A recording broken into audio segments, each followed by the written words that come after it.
What is up, guys? Welcome to another episode of Pearl Daily here on the Audacity Network. Thank you guys for tuning in. You guys can bring your time and attention anywhere, and you choose to bring it to me. So I thank you guys so much. I think that I am kind of behind on this live stream. I think this is long overdue, but I have a ton of topics to get into today. Now, the first topic I really wanted to bring up, we have a couple things we're going to go over. And the first is I want to talk about people being on the internet. Now, I've said it before on this show. I believe that being a YouTuber and a streamer is one of the best jobs that you can have. I mean, I get to talk for a living and you guys can listen and donate if you like it. Do you know how few times that's happened in my life where I get to talk and people are, so excited to hear me talk that I get paid. And I think for us talkers and idea people, we're all very lucky to be here. But we all understand there is a cost to doing business, you could say, the cost of being on the internet. I can work on my own schedule. I don't have to go into an office. I get to do this from the comfort of my own home. I get to wear what I want, do what I want, say what I want within YouTube guidelines. And the cost is that people make fun of me. People are overly invested in my personal life, People are mean to me. People insult me. They call me ugly. They say I'm not a traditional woman, which I never did claim to be, but I could see how maybe they would think that with some of the arguments I do make. But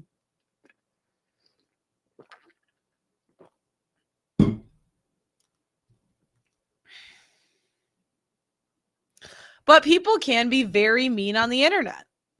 And I think that's a reality that as YouTubers, really, we just have to accept and deal with.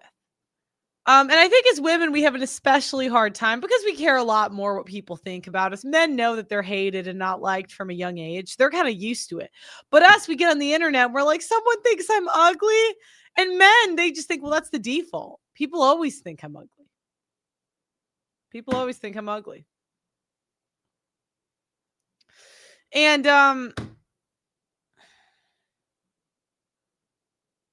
with that being said, I need to call out some people on the internet that I think it might be time for you to log off. I think it's time for you to hit that log off button to put the internet away because you can't handle it. And I think Nick F is somebody that really shows people's true colors on if they are strong enough for the internet. And I think it's really revealed that just a lot of people, you guys don't have it in you. I have 3-hour hit pieces made about me. I'm not even joking. Okay. I'm really not. Oh, it's not this one. I share this tab. I'm not even kidding. Like if I YouTube my name, and I haven't seen these because in all honesty, you kind of have to have best practices. And I don't really watch the hit pieces on me, but I know they exist. And if I YouTube my name, like every time one drops, I get like a string of whatever, share this tab. Rollo Tomasi says he cut just pearly things off. Pearl Davis in the red pill to alt-right pipeline. 2 hours. This woman did an essay video on me, but I think she's kind of fat. So it's kind of like, do I care what a fat woman has to say? Like, really? I'm supposed to worry this. Love that. Look at her. This is whose opinion I'm supposed to worry about. I'm supposed to, it did numbers. It's got 1 million views of 2 hours of my life. And I don't mean this in a way how do I put this? To make you guys feel bad for me. I don't think you should feel bad for me at all. This is the cost of being on the internet. just purely thinks is a danger to her. Hey, everyone. Really? This is who you know what I mean? And that's kind of how you have to put it into context. Like, I am going to be worried about this woman with purple hair's opinion of me. Truly. Really? Anyways. Now, there's this guy on Twitter named Dave Limbaugh. Now, I don't know who Dave Limbaugh is, but it looks like he has 500,000 followers. He says a lawyer and an author, more impressively, a progressive media titan.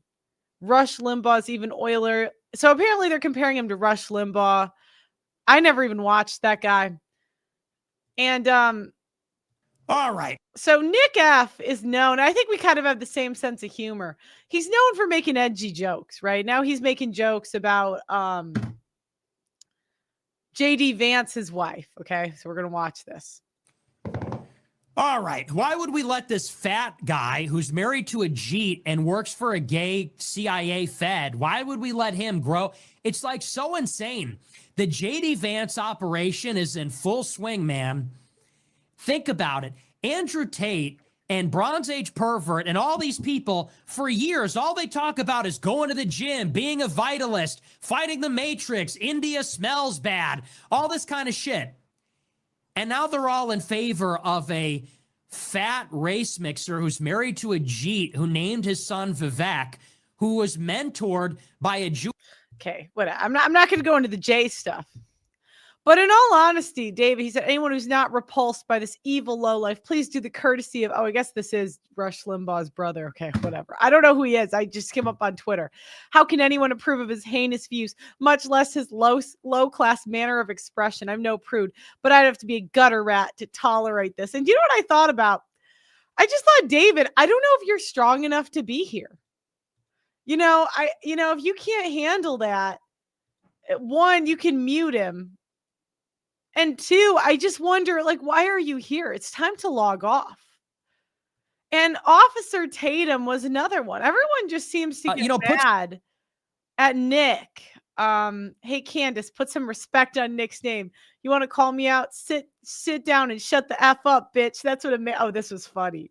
This is funny, and Nick has that kind of show. And above all else, put some respect on my name. And I hit the nail on my head at the end. I kind of went off. And I said, look, I was 17. What's your excuse? You got married later than me. You got red-pilled later than me. You became a truth teller later than me. And you haven't gone through a fraction of what I've gone through. And she wants to call me out. That's what she texted me. She goes, I'm calling you out. And my response to that is, bitch, you have no right to call me. And maybe it's time for you as a woman to sit down and shut the fuck up. That's me, a man. You want to say, make me a sandwich? Okay, this is me, a man, telling you, a woman, to sit down and shut the fuck up before you call out anybody else. Sit down and shut the fuck up, bitch. I'm so sick of it. She's got her book, Make Me a Sandwich. That's the book cover. Her book cover is her sitting cross-legged. I'm going to sit. Her book is her sitting. Okay, so now Brandon Tatum, and this is a guy with almost 1 million followers. He says, calling Candace a bitch in 2025. I sometimes think these men must be henpecked by their wives.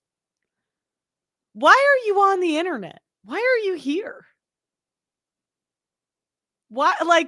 I just don't think you're strong, and I think it's time to log off. And I'm really tired of seeing these men fighting on behalf of women's interests. Women are the ones that police speech, not men. Men talk it out, and maybe they fight it out. Women are the ones that henpeck and nag. Why are you guys henpecking for women? Hannah Cox is another one.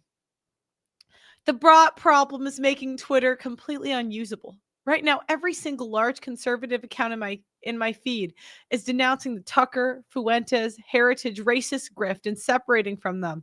I don't know a single conservative in real life who would support that trash. And yet, in the public square, Elon claims to have built, there are countless anons trolling those pushing back and defending the racist trash. if you can't tell who is real and who's American on here, then it's impossible to gauge where the public truly lies on the issue.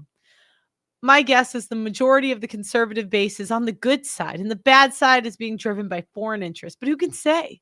Either way, the damage is done because now the perception is now.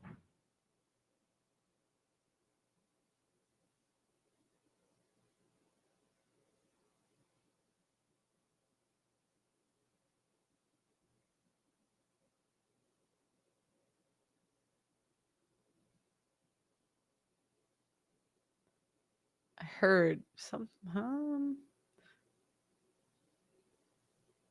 It's probably my dog. Okay. Is that there is huge support for this trash on the right. And I just want to remind you guys, the law got this is all you're opting in to all of this.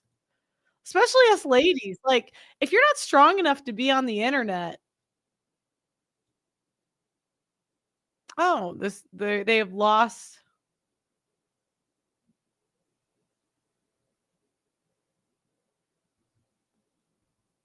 It says it lost the audio, so I got to stop sharing and then reshare. Okay.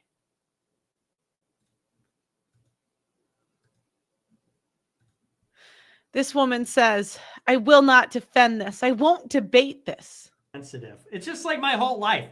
I'm not surprised why women don't support me. Women are irrational and sensitive. It's just like my whole life.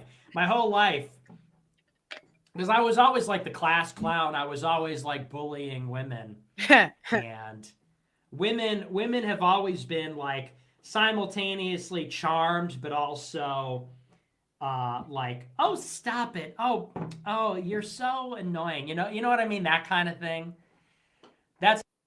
Oh, it says my browser. Could you guys hear that? Could you guys hear that? All right. Don't play into this chat. It's fine. Can you guys hear it? Because it's saying it lost connection to the audio.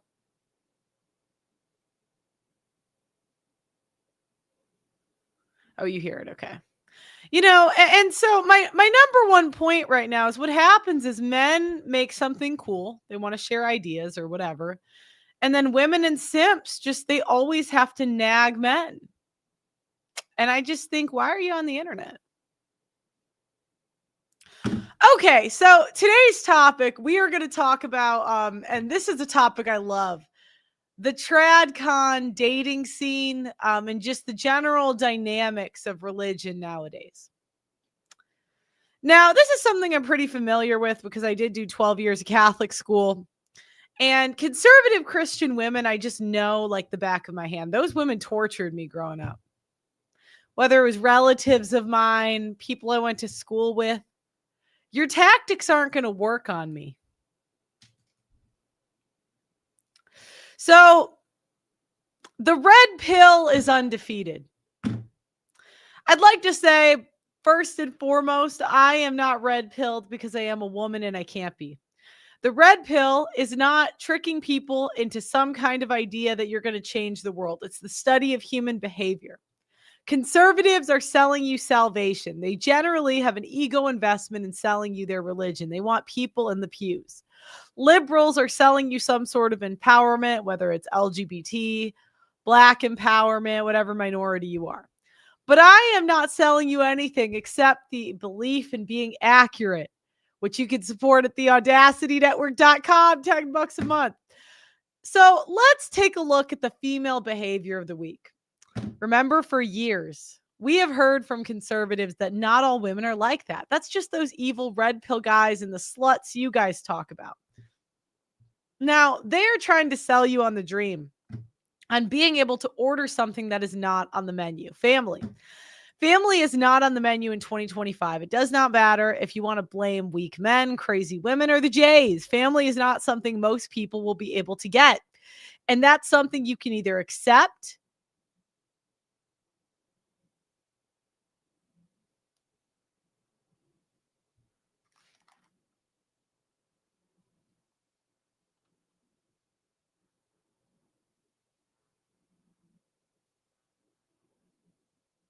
Oh, it's my washer. I was like, what is that noise? That is something you can either accept or pretend it doesn't exist. So you can either say, we're probably all going to be single parents. Whatever relationship I get into, it's probably not going to work. We're going to do our best. We're going to make a plan. We're going to look at people that maybe made it work and hope for the best. But you can either live in delusion and do make a wish and pretend that you're not going to be a statistic, or understand that you probably will be. And this is okay, right? Some generations had world wars where they died in battle. Our generation, our struggle is we can't buy a house and we can't get into relationships, and we hate each other. Women cannot be happy with or without men. Conservatives keep selling you that if you just pray enough, you'll find a trad wife. Now, here's the thing. Men that aren't smart or have an ego investment in religion tend to get caught up in movements or groups, whereas smart men have a tendency to think for themselves until reality, hits the men that aren't as smart. Now, remember, when Charlie was alive, rest his soul, everyone was he was selling to you that you just had to find a good woman like Erica Kirk. But anybody that's red pill aware knows that Erica Kirk was in her late 20s looking to settle down after getting banged out in New York City and in Arizona State. We did not get her information from books or studies. Again, we get our information from real life experience. Who would you rather listen to? The men that said, I tried this didn't work. It's kind of like somebody who did a study on how to shoot a basketball versus the guys playing the game. That's the difference between a lot of the red pill guys and the commentators. Feminism is women using men's protector instinct against them in order to get resources. Men respond very easily to shame, guilt, and their want to be a hero. This is how we are in this mess. Now let's look at women on the right who are red pilling us in real time. Again, the red pill is undefeated because the women in these positions are going to red pill men. Christian women that are pointed to as conservative are crashing out in real time. We're going to do a few examples. Erica Kirk was sold to us as this Christian trad wife we should all look up to. I believe that if Charlie did not pass away, she would have divorced him at some point. Erica Kirk was half naked when she was younger, competing in modeling competitions. She has a tramp stamp. She went to Arizona State University. She did not marry till her late 20s, and she had kids in her 30s. She was very public facing and even giving speeches at TPUSA. This is not to say that any of this was immoral or wrong of her to do, but this is not what they were selling you. They were selling that she was some Christian conservative woman. And the challenge you get, especially in religious circles, is they shame the male sex drive. So you get a lot of sexually inexperienced men. Because the question is, how many women have you slept with in the past year? And if the answer is 0, 1, sorry, you're in the sexually inexperienced men category. You're not in the category of men playing the game. And this isn't bad or good, right? But again, it's people commenting on basketball versus people playing. It does not matter how much you watch the game. When you go up against a woman who has an adversarial mating strategy to you, you are a mark. This is the difference between the conservatives and the guy in the red pill. In my professional opinion, Erica picked her mark. Now, in the red pill, they have something called widow's fire. Now, widow's fire refers to the intense and often disoriented surge of sexual desire experienced by widowed individuals after the loss of a spouse. This feeling can be a confusing collision of grief and physical longing for intimacy, including both sexual and non-sexual touch, and a natural part of the grieving process for many. This term is used to destigmatize the experience, and also is the name for online communities for widows and widowers to connect and discuss romance and intimacy and dating after loss. There's a surge of desire. I mean, basically, it's a hoe phase. I mean that's to summarize. Now, while the conservatives are out here moralizing, we're out here describing. And I have some empathy for Erica. She is a young widow with 2 kids, and she probably feels guilty to some extent that she doesn't feel a ton of loss for Charlie. And it's very apparent in her, the way she's acting. This isn't to pick on Erica, because I think on some levels women have a tough choice. We have to pick between who we love as women, which is alpha fucks, and who we have to be with, which is beta bucks. This is a choice men will never understand. They are pragmatic. We are emotional. Not all women are like that. The red pill is undefeated because of all the people's wives, all the people who said, well, not all women are like that, and there are still good women. Their wives are acting exactly like that. Women will run cover, and inexperienced men will defend it to no end. So this week, Erica Kirk is going viral because she's kind of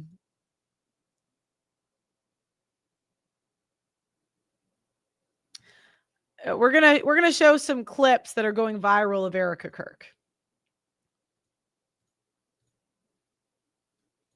No one will ever replace my husband. No. But I do see some similarities of my husband in JD, and Vice President JD Vance. I do. And that's why I'm so blessed to be able to introduce him tonight, because... Okay, now men like you, Zesty, this is gaslighting. This is all speculation. Some people show their sadness and grief in weird ways. My brother starts laughing when someone tells him something sad. Give Erica a break. They want you to not trust your eyes and your gut feeling because they're always running cover for women that won't sleep with them. I don't understand it. I don't get it. She's not going to, now again, it's really obvious. She was at the right age. I mean, she was a hot girl in pageants. She probably had opportunities to date A-level celebrities. She gets banged out by them. Charlie's her bailout plan. Now, women, it's not like we consciously think, oh no, I don't love this guy and I just want to use him for resources. But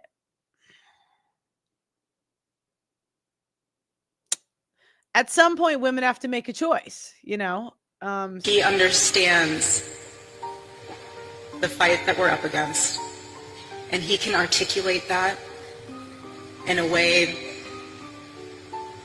that transcends. He's an amazing man. No one will ever replace my husband. Okay. I see a lot of my husband in JD Vance. Now, she's also getting super touchy with all these high-level men on TV, She's wiping tears that aren't there. She's got like a whole face full of makeup. She's wearing leather pants. Now, this isn't... Yeah, I mean, it's a little bit late. I have a little bit of coffee. Forgive me, Michael. And again, this isn't to she probably feels guilt on some level that she's not as sad as she should be. I mean, what would you do if you're in a situation where you married someone you didn't really love? He dies, and now you have to pretend to be sadder than you are.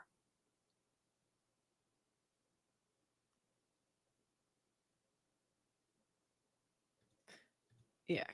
You feel Charlie here. Okay, y'all are nasty for this whole thing. Don't you have better stuff to do? No, Mal, that's why I'm here.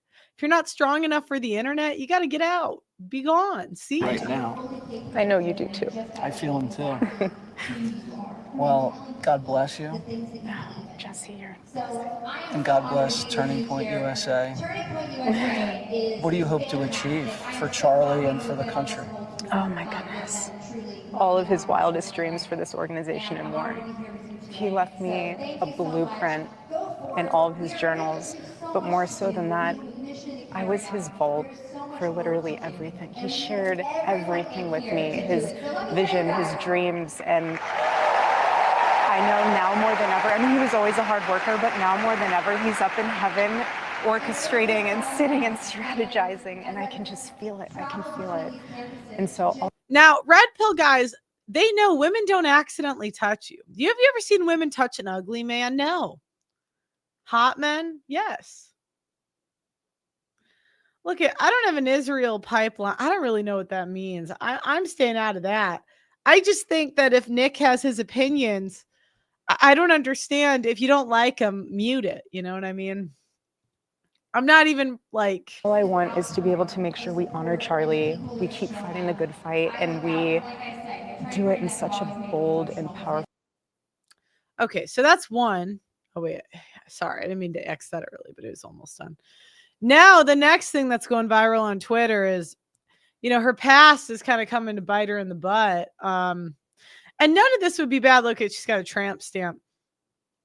None of this would be bad if she didn't signal purity.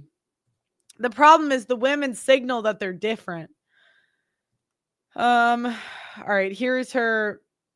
This is the outfits she's wearing now. She knows what she's doing. She is my hero and the love of my life. Joining and welcoming.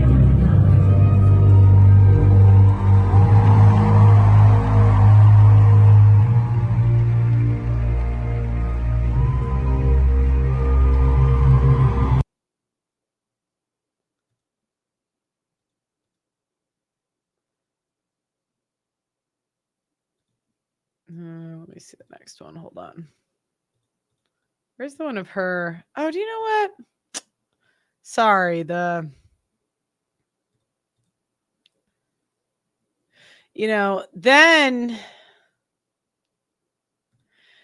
she hugs JD Vance like this. Now, again, this isn't like a close family friend. And what happens is, again, sexually inexperienced. So, and I like Simps. I think I did a stream with this guy a few years ago. But he'll even tell you, he's not out there slaying hoes. He's not out there banging chicks. He doesn't know. And these guys don't understand the true nature of women. They just don't. They can't. The same way a guy that's, commentating on basketball for years will never know what it's like to shoot the game-winning shot. The party of empathy geniuses is failing to understand the phenomenon of a grieving widow hugging her husband's friend. Yeah, you guys just are not beating the blue-pilled allegations. You're not. I don't think you're ever going to beat it.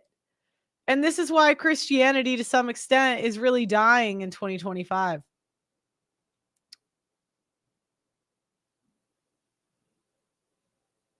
All right, so wait, let me go back to full screen. Some tenets I see in Christian women. Christian women have never seen an ounce of masculinity in their lives, and it is very apparent by their behavior. They overshare online because they have no fear of recourse from their husband. They shame men that are selfish and act in their best interests. Examples of this are when Brett Cooper crashed out on Fresh and Fit, Candace Owens crashed out on Nick F. These are women crashing out on men, living life on their own terms because they're not used to seeing men live life on their own terms. And they think it's appropriate to nag other people's boyfriends and husbands. Usually their husbands are very feminine looking. Motherhood is a side quest. The purpose of their life is to do the show or do whatever on social media. Motherhood is just it's just like a thing they do on the side. Oftentimes they very obviously have nannies. You can see that they are not what they say they are by how they react to correction or being told no. There's a lack of humility and need to be right. All of them are like this. They all overshare.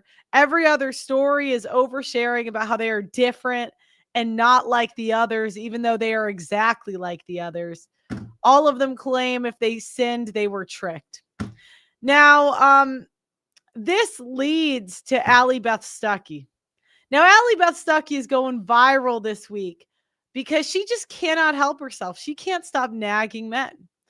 Now, Allie Beth Stuckey is a Christian woman, or she claims to be a Christian traditional conservative that stands up for Christian values. But the thing is, she benefits from feminism, and in terms of her life decisions, she still made choices very similar to liberal women, and her behavior really isn't much different. She's the primary breadwinner in her house. She's traveling all over instead of raising her kids. She's speaking to and nagging men, and we're gonna watch the speech in full that everyone's reacting to, and then look at the internet's response. So hold on, share screen. Feminism has failed women. Okay, so notice from the beginning, feminism has failed women. It's not women's choices. It's not women failing women. It's this, they're getting tricked. Never any accountability on the women. Never. First one, feminism has failed women. Now, feminism in theory might sound good because it's supposed to be about equality. And we like recognizing the equal value of people, of course, but in practice, it has nothing to do with equality. It doesn't have to do with being equal to men. It has to do with being the same as a man. It has fed us this lie that in order to be respected, that we women have to talk like men, that we have to act like men, that we have to be like men. And feminism... But you in itself, you're taking away a spot from a man that could say the same thing that you're saying. You know, part of, if you really want to say, I'm not a feminist, then don't accept the opportunity to be a speaker at these events. But they'll never do that. You know, Brett Cooper, don't accept the Fox News opportunity. Give it to a man. They won't do that, though, which is fine. I'm not saying they shouldn't. But, you know, you're still benefiting from it. Has been advertised to us as pro-woman. But the ideology over the past several decades has convinced us, has attempted to convince us that babies are a burden. Convince us. A third of women are having abortions, and we're convinced that babies are a burden. Babies are a burden. Like, can we just keep it a buck here? Children are a major inconvenience. They're not this blessing that conservatives like crack it out to. They're hard. They're really inconvenient to your life. Now you could say they're fulfilling long term, right? But we just got to keep it like a buck here. They are a burden. They are like, let's just speak in reality, you know.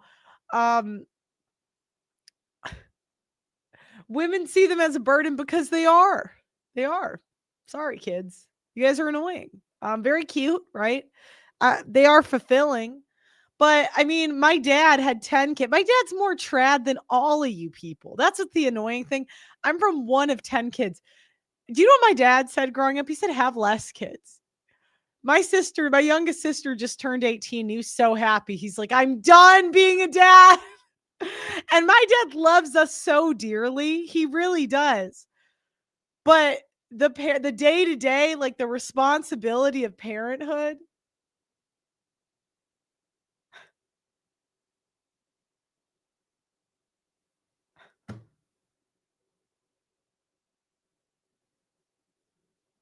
Do you know what I mean?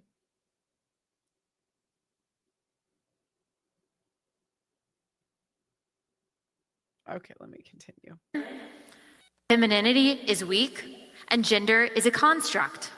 Feminism has spent billions of dollars glorifying abortion and promoting promiscuity, and it's left each and every one of it promotes promiscuity. It's not something women want to do, right? It was just, women don't want to be whores. They're just tricked. Really? Come on, every time we've whored, we wanted to whore. Can we just keep it? Followers lonelier and more broken. Feminism laid the groundwork for transgenderism. Because you cannot get to a woman can be a man without first believing that a woman can be like a man. Let me tell you the truth, women, that feminists will not tell you. And remember, Allie did not have kids young. She did not have kids between 18 to 24. She still prioritized other things. They'll tell you that your equality, that your worth, that your value comes from their activism, their ideology, your ability to exercise your bodily autonomy, even if that means your child paying the price. They'll tell you that your value, your recognition comes from the government or some kind of superficial form of representation in the media, but your value, your worth comes from the God who created you. That you women. So now she's coddling the women. You are worth so much. God, like, you don't have to do anything to be worth a lot. God just made you worth a lot. You have a special purpose, and you have infinite worth and equality inherently because you were made by a God who loves you, because you were made in God's image. And your equal worth, your inherent worth, comes from that reality. It doesn't come from feminism. It doesn't come from any political ideology. So I just want to tell you that you can be strong, and you can be courageous, and you can be brilliant, and you can be hardworking, and you do not need to act like a man to do that. You don't need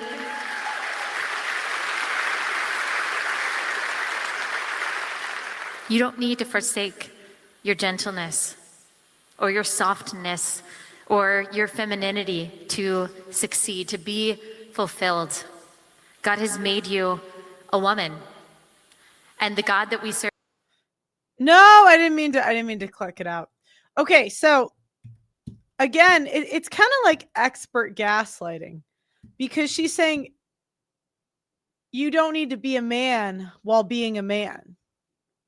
Okay, hold on. I didn't mean to do that.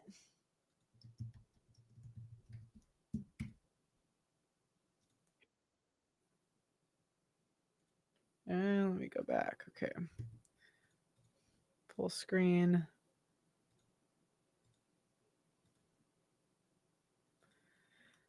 Fulfilled. God has made you a woman. And the God that we serve doesn't make mistakes. He does nothing accidentally or arbitrarily. He does everything with purpose and intention. Now, in my opinion, Christian women are worse than regular women.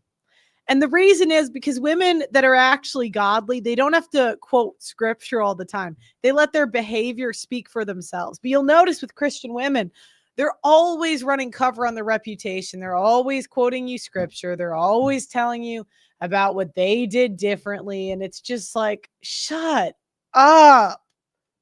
God, shut up. I don't care. You're all hoes. All of you. And your chromosomes, which were determined at the moment of your conception and cannot change, tell you so much of who you are. Women, you were given this unique capacity to create and then sustain life. And for so long, feminism has told us that this is an obstacle, that this actually inhibits our fulfillment, but actually it is a vehicle of fulfillment.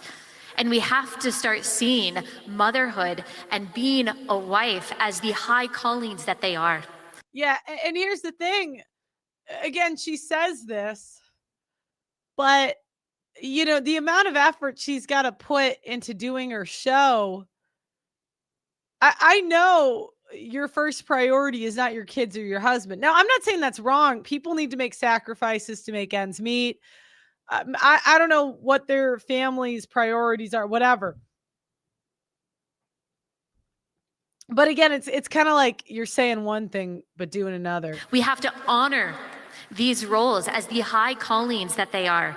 But here's what I want to say, because God doesn't always promise to give any of us exactly what we want. What I want to say to you women, that even if you are not a wife or a mom, maybe you will never be a wife or a mom, maybe that's not the road that God has for you, that you are still called to mother.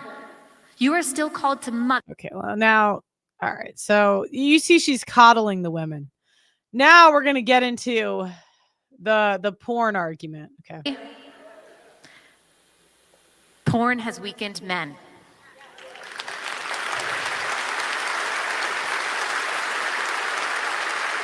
And you know, Charlie was so good at talking about this, and so good. Now, is she going to address the fact that if you really include female romance novels, all these Netflix shows that are basically cornos for women, and females' consumption of porn, women watch it more than men. Women consume it more than men do, if you include all those avenues. Talking so courageously and sternly and Does she address women's social media addiction? No. No, it's always nagging the men. clearly to the young men. Here's what we know about porn and why it is so detrimental, not only to men, although it disproportionately affects men. Porn objectifies women and children. It commercializes sex, which is... So women love being objectified, Allie. Women are, porn doesn't objectify the women. Women objectify themselves. And I'm tired of this bullshit Christianity. Why don't you hold the women accountable? Why don't you stop nagging the men? Why don't you watch your kids? A gift from God for a married couple between one man and one woman, and it glorifies violence. Women are the ones consuming the violent porn. It's actually not even the men. The really messed up porn, that's the women. And that's why I'm telling you guys, this Christianity, women like this are going to run Christianity into the ground. They are going to run Christianity, and the simp men are going to let them. It creates addiction and shame. It destroys marriages. It ruins your perception of other people. Now, she blames porn for destroying the marriages, not the women being insufferable bitches, not the women not having sex with their husbands, not the women getting fat. Oh, it's the porn, really? But why don't we talk about the reasons men are watching the porn? If you're an insufferable fat bitch of a wife and your husband watches porn, what's his other choice? He can't divorce in Christianity. He can't cheat on you. And now he can't even rub one out to some random chick on the internet. Really? Fuck you. Fuck you. And that's how I feel really about Christianity. You know, I just want you to know that stuff like this has pushed out the most reasonable people from the church, because Christians are just so unpragmatic in 2025. And again, they shame the male sex drive. They do. People, it is the legal loophole for sex trafficking. It is evil in every way. Okay, let me get this straight. 10% of Gen Z women are on OnlyFans. Who trafficked them? Women are fucking trafficking themselves, Allie. Jesus Christ. Like, God, this stuff just pisses me off. Sorry, this really gets me angry. Because we're tired of hearing about this. You have no right to nag men about anything, Allie. You don't. That's not your place as a woman. And, it's especially evil because you drive away the people that want to be a part of the church the most. And it will destroy... the people that would be the most useful to churches. You drive away with this stuff. Life. And this is what I would want to say to men, and I hope that you hear it from strong men in your life, that men, we need you. And we need your masculinity. Nothing about what we need from women. With women, she says, you deserve more. You are valuable because of God. God gives you this value. Men, we need you to do more, men. Do more, do more, do more. I don't know, Allie, men are running all of society. Is that not enough? They built all the buildings, all the infrastructure jobs. They pretty much do. They make the money. What more do you want? And we need your strength, and we need your boldness, and we need your courage, and we need those things to be harnessed for good. We need you to be solid pastors. We need you to be strong leaders. We need your voice. We need you to bravely stand up for the most vulnerable, to stand up for women and children and for the unborn, to raise... We need you to stand. We need you to do more. Allie, men can't do more while you're actively taking their positions. And I know the pushback they get, well, she was offered a slot. What's she supposed to do? Not take it? Yeah. Demand a man has that spot. Say it's not my place as a woman. It's like I grew up Catholic. It would be like if what if they offered me the spot of being a priest? Should I take it? When it's not my place as a woman to do that job. But she's preaching, Is a respectful ruckus for the things that matter. We need really strong men, and porn makes you weak.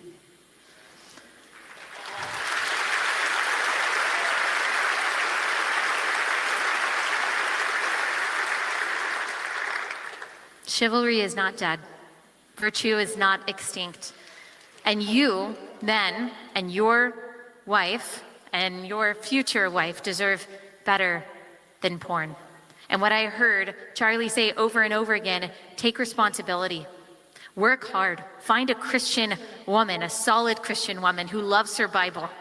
Where, Allie? Where? These Christian women don't exist. Were you a virgin on your wedding day? Because she was married in her late 20s, past the age of like 22. I can't remember the exact age, but it was like she was 22 to 26 age range round. Nothing wrong with that. But I'm not these stupid church simps, okay? You're not going to convince me you are 100% pure. Who loves spending time in God's Word, who loves to pray, who loves to go to church. Find someone like that. Women, be someone like that. Get married if you can. Have babies and lead your people well, men, because we need you. That's the second lie. Okay, so now this erupted a war on Twitter. Everybody is crashing out. Apparently, Allie Beth Stuckey does her show prep at night after the kids go to bed.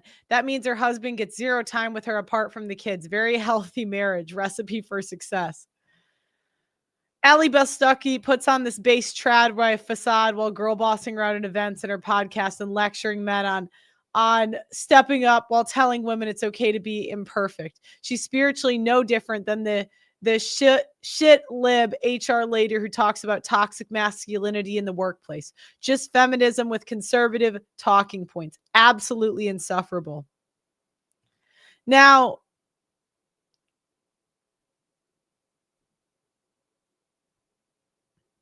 then you get the women. But now, so there's a mix of people on Twitter. You have the men saying what needs to be said. Shut the fuck up, Allie. Then you get the women coming in. And this is from Kaylee Triller. Allie Beth Stuckey is as conservative and complementarian as they come. No female pastors, wifely submission. Nearly all of her activism is aimed at women. I strongly disagree with her on plenty of sex and gender roles, but she's undeniably a conservative heavyweight. Then this last week, she had the audacity to tell men to stop watching porn. The backlash was instant and brutal. Men came crawling out of the woodwork, demanding her head on a platter. How dare she presume to instruct men? Overnight, the poster of a female submission became a covert feminist. These are exactly what many of us have been warning about. The misogyny in these circles don't just target liberals. It devours its own women. And it devours its own the moment a woman dares to step out of line. So what you'll see is the women will run cover. Because women, we can't give up this power. We have all this power being on social media. We have all this power, girl boss or whatever. And instead of just being honest about it and saying, hey, I like talking on the internet. It's fun. I probably like it more than I should. We just gaslight.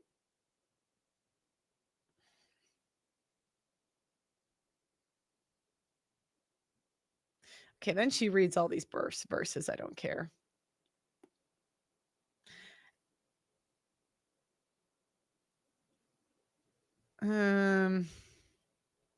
Hold on, let me do the latest.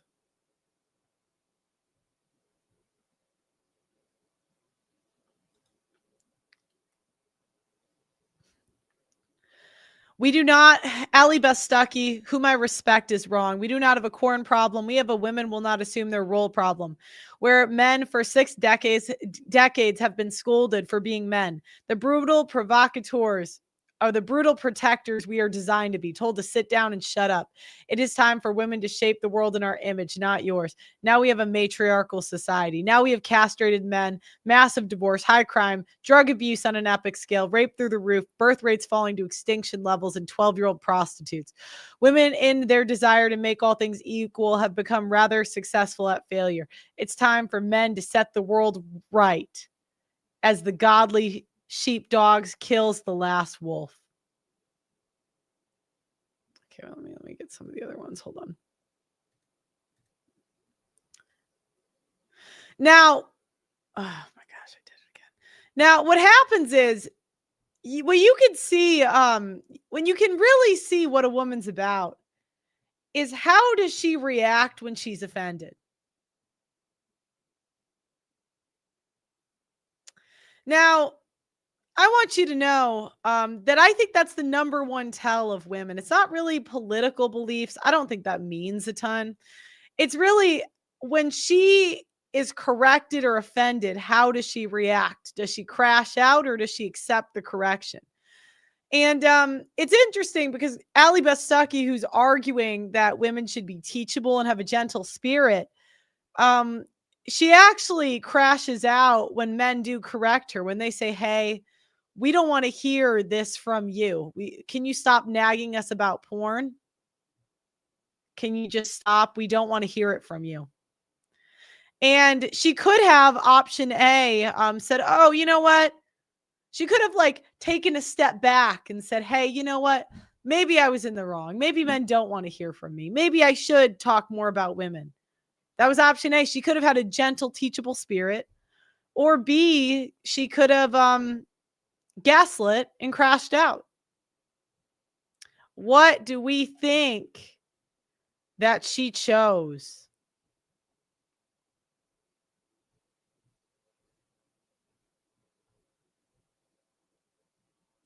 Most of this speech is about how feminism has infected the minds of women and how there's a better, more fulfilling direction women should go. If you'd like a lecture, I'll give it to you. Don't nitpick speeches without looking at the context. This is part of my talk about how porn has weakened men and how men's masculinity and strength is good and necessary and should be channeled towards better things than cheap sexual objectification. Allie, so was there any she could have stepped back and said, you know what? Maybe I was wrong. Or she could double down, and she just doubled down.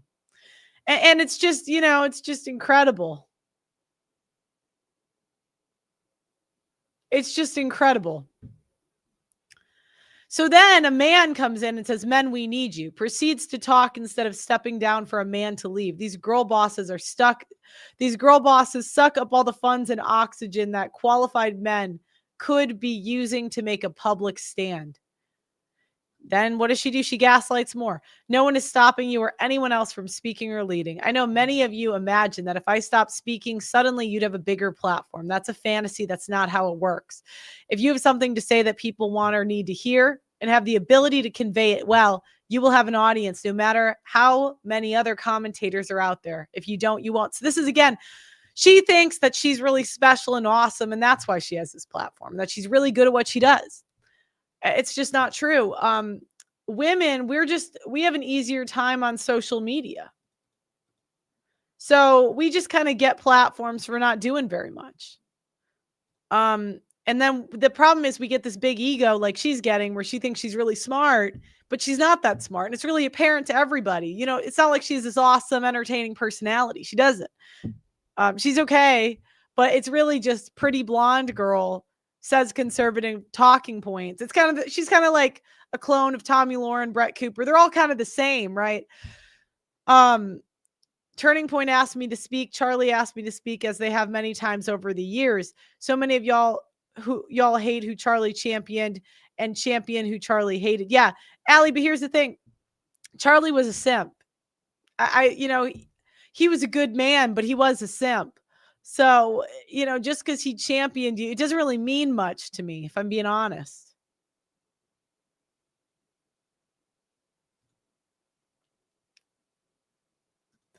Here's another guy coming at Allie. And again, she could go back and say, you know what, guys?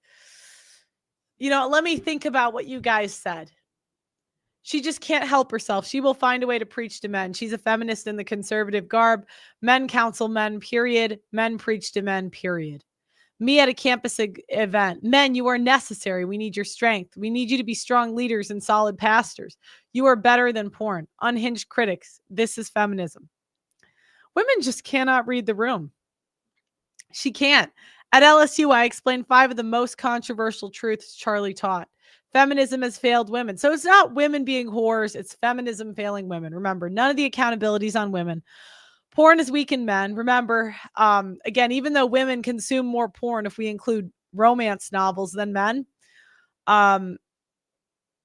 it's still the men are watching the porn. Merit trumps DEI. America is a Christian nation. Jesus is the only way to heaven.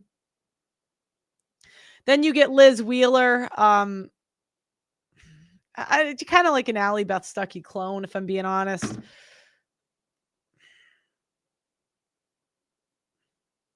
The women in the Simps will always run cover for this stuff. It's weird. And this is why men walk away. They just see it's a clown show. Every religion has this.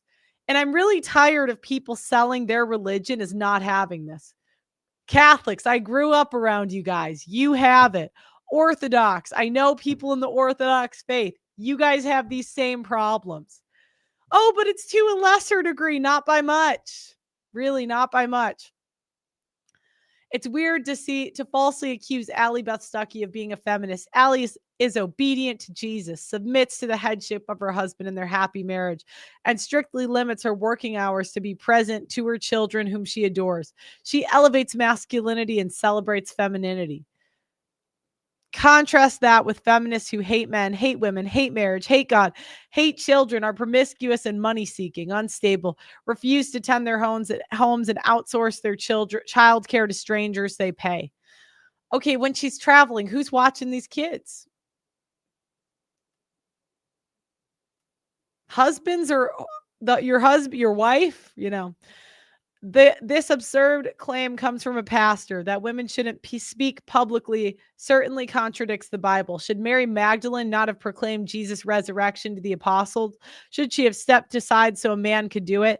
Sometimes it seems these so-called pastors are triggered not by actual Allie, but by the truth she's speaking. So again, women will always find a way to manipulate the Bible to do whatever they want, whatever's convenient. Here's another woman. The comments show you that when you speak against porn, the golden calf men get angry. Be easy on them. They've bonded with it as they should have bonded with a wife. They hate anything that gives men power. Porn gives men power to some degree because when the wife's nagging them, they can just, I'm going to rub one out, you stupid bitch.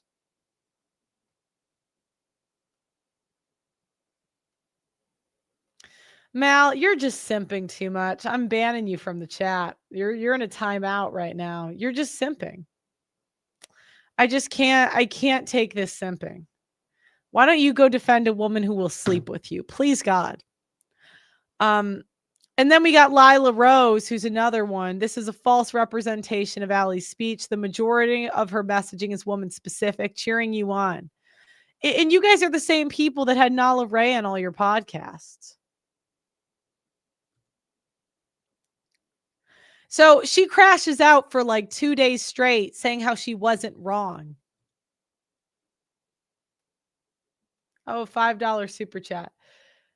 You're very attracted. Not hitting, but wow. Stop hitting on. Stop. Yes, that is hitting on me. That is hitting on me. That is. I mean, stop it. One, I'm a mid. I know I'm a mid. I'm not that attractive. I'm like an ugly post-wall woman. Okay. So so stop it. You know what I mean? It's just like, please, you're giving me money for what? For what? Go, that should have been used to buy a girl a drink at the bar. That at least, I'm an 8 now. So you need to go see hotter women because I'm certainly not an 8. I'm certainly not. Oh my God.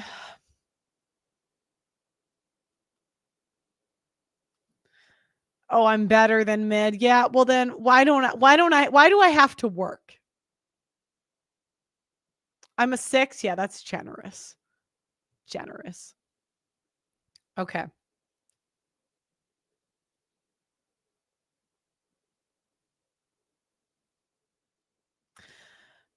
It was a woman you gave me energy on this app today. If you want to lead, lead. If you want to speak up, speak up. If you are worth following and listening to, people will. If you're not, they won't. Again, it's they get this big ego. I know I'm here pretty much because I'm a woman.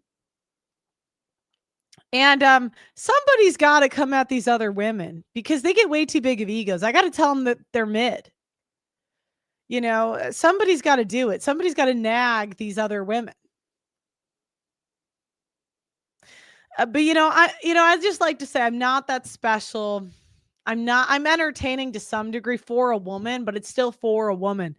I'm not the smartest. I could be better in a lot of ways. But I don't really have an ego like that. I really don't. I've never had a huge ego.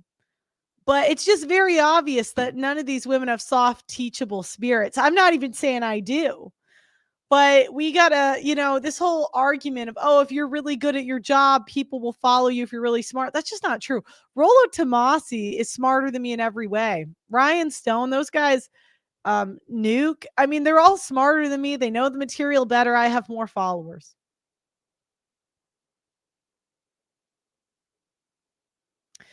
I kind of have a more commercial look than them because I have a more trustworthy face. I was really described this actually. My face apparently is very high in the trustworthiness because I'm not too hot, and that's good for conservative media. I actually I had not my man. He's not actually my manager. Rollo Tomasi always spreads this lie about me that I have a manager. I don't. But I was actually told he thought I would be famous because I had the right look. Because he compared me to another chick and he said she's too hot to be that famous in the conservative sphere. And she was pretty hot. She was much hotter than me.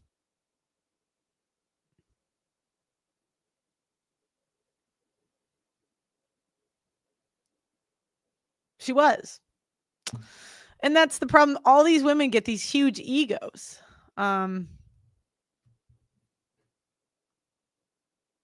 Though to be honest, my boyfriend says I have a big ego sometimes. So maybe maybe I do, Sometimes he's like and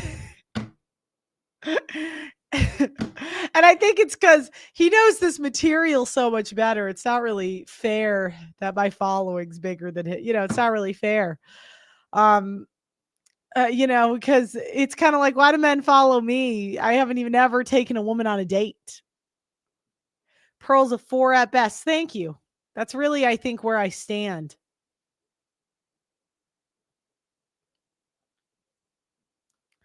Rollo isn't at all that smart. Pearl will call it simping, but she's smarter than Rollo when it comes to religion and politics. Oh, no, I'm not. I'm definitely not smarter than him. But I'll tell you what it is. He is stupid when it comes to certain things. Like I remember when there was a few years ago through the grapevine, I knew about, he got like set up by Brittany Venti because they sent him like fake abortion documents. I think he got real ones too. I don't know. But it was basically some nurse came to him and gave him like Lauren Southern's abortion documents allegedly. And I remember telling our mutual friend that was a setup. There's no way someone would violate HIPAA. No way. Some random streamer, no way. And then he went on stream and showed the like fake email that Brittany Venti, and he ended up looking kind of dumb.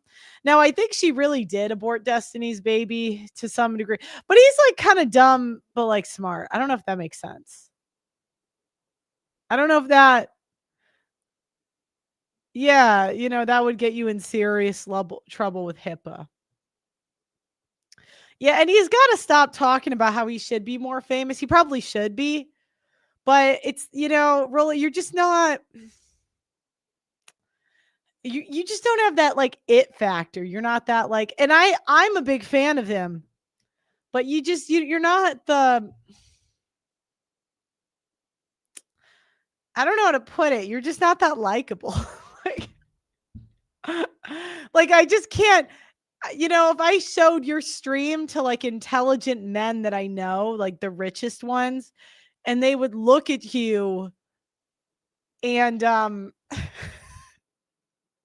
and you talk for 20 minutes about how you should be more famous, they're just going to think you're an idiot anyways.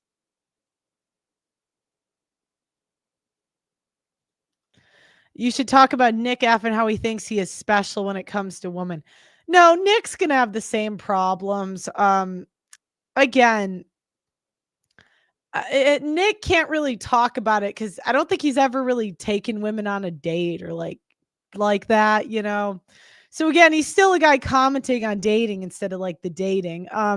Nothing short of a Christian Taliban who can lead to any meaningful change. Any Christian women not calling for this are either controlled opposition, limited hangout, or self-serving. I know. I love Rollo. I really do, but I just how do I put this?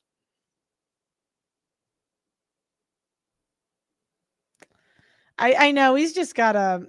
I hope he gets his.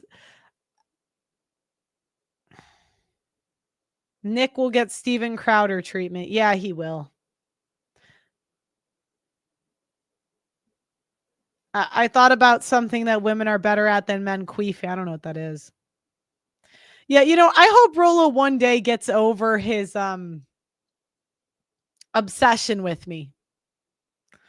And I'm not one to say that lightly, but he's done a lot of streams on me. And Rollo, I really only offered you my friendship.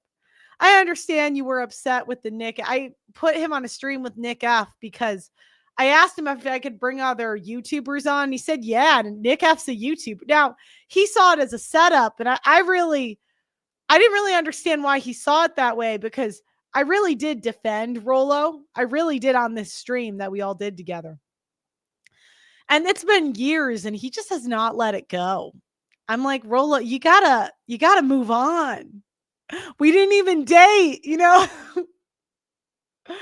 didn't even you'd think we hooked up or something with the way that you just spurg at me. You gotta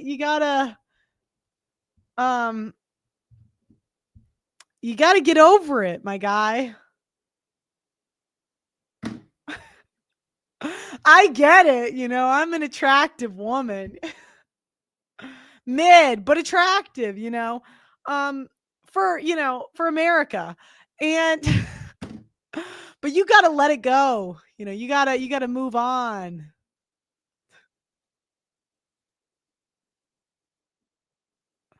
I beg you. Now, another thing that you get from these conservatives is they always think they're changing the world because they get Instagram messages. Now,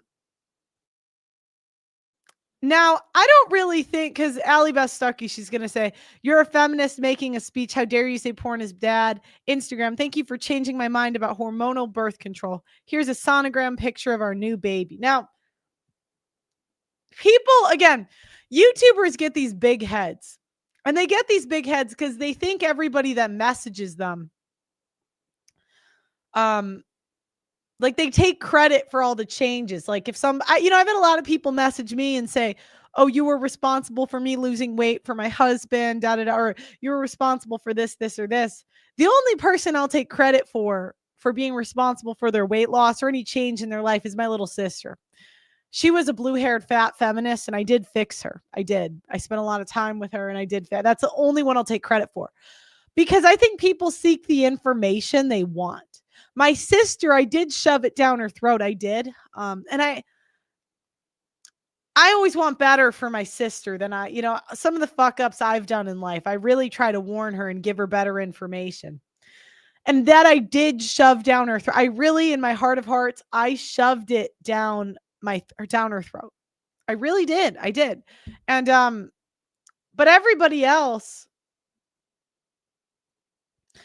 you found the information you wanted. So if you found me, you wanted conservative channels. It was on you.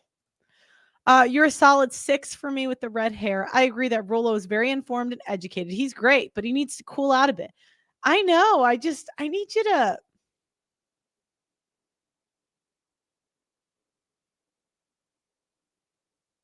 And you know what's crazy? I tell everybody to buy his book. If he was smarter, like, you know what I mean? He's just a little bit emotional. It's like, if you were smarter, I actually would have worked with you and funneled people towards your book. You could have used me for marketing. Oh, but and like, do you know what's so crazy? I wanted him to mentor me so, but you don't even. I could give you a list. I'm gonna list out. I traveled across the country. I paid all this money to go interview him a few years ago. He canceled on me a few days before and said he had COVID, and then within a week, he was filming with someone else. I don't. Forgive me if I'm a little hesitant and I don't think he had COVID. And then he's like, Pearl's a hater. I'm like, I don't know. I don't really believe that you had COVID. I don't. I'm sorry.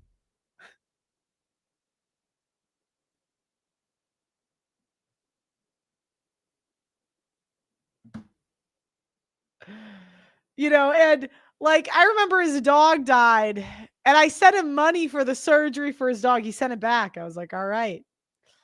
I raised like 15 grand for his friend who was dying. And he refused to show up to the fundraiser and even see his dying friend. I mean, I don't.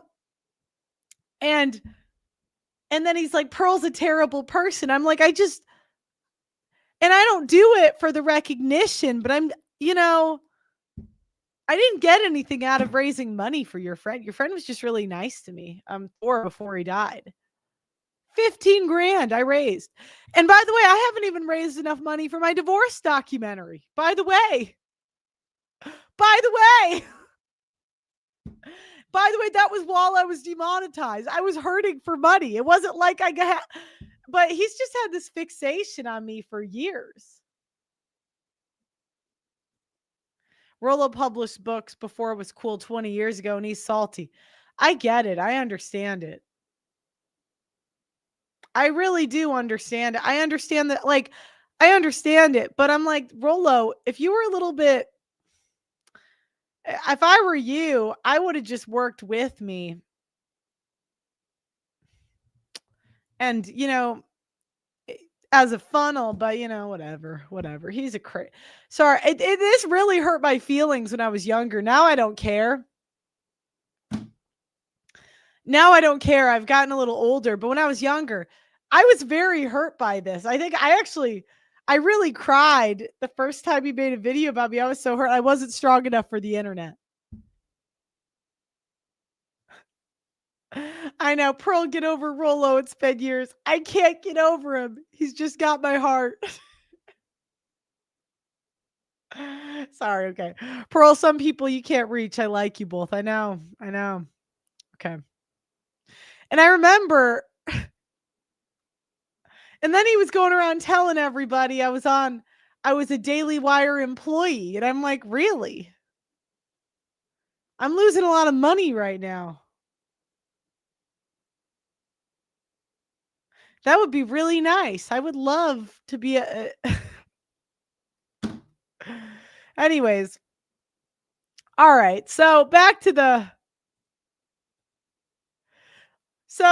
anyways, we're going back to the porn argument. Allie Beth Stuckey has never had an ounce of masculinity in her life. That's why she is reacting the way that she is. She out-earns her husband. She travels for work, and she clearly does not take correction from men. When it comes to porn, women watch more violent porn than men. If we include romance novels, women watch more porn than men. If we include Netflix shows that may as well be pornos, women watch more porn than men. There's no accountability on the women for blame. There's no accountability on women for creating the porn. And actually, we blame the men for objectifying them instead of them getting naked to be objectified. Getting naked comes first. They can't rape us. You know what I mean? They can't legally traffic us. We get naked first. There's no emphasis on women having sex with their husbands. They just blame men for watching porn. There's no emphasis on women being hot for their husbands. Christianity is done, not just the non-denominational ones, all of them. When it comes to Erica Kirk, why is a woman who's supposed to be mourning acting so thirsty?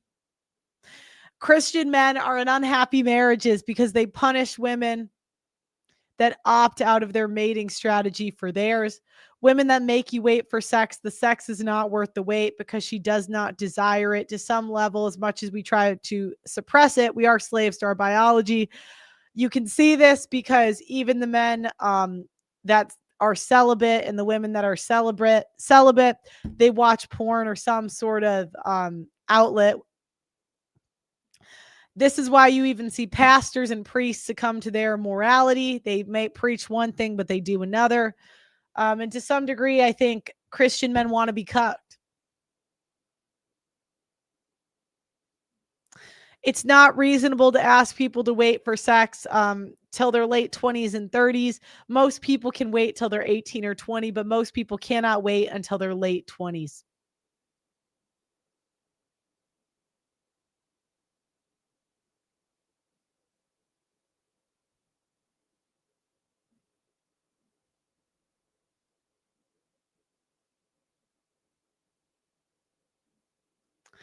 Oh, yeah. And on top of that, women are currently advertising on social media. They have open Instagrams while being married.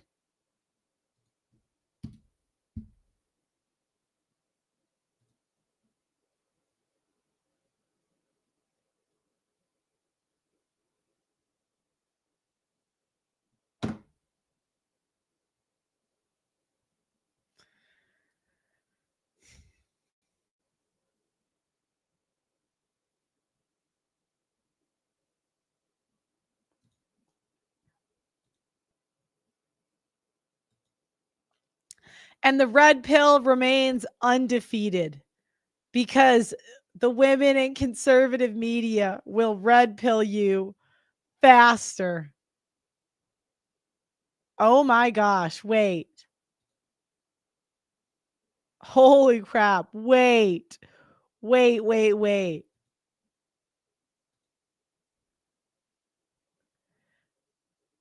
She charges 30 grand.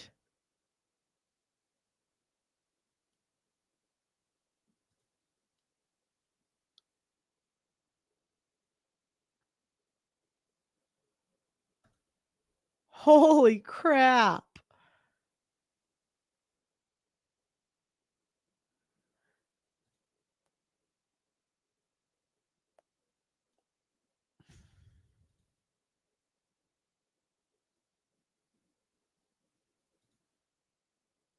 $30,000. That's crazy. For God's word. No one red pilled me faster than Tommy Lauren.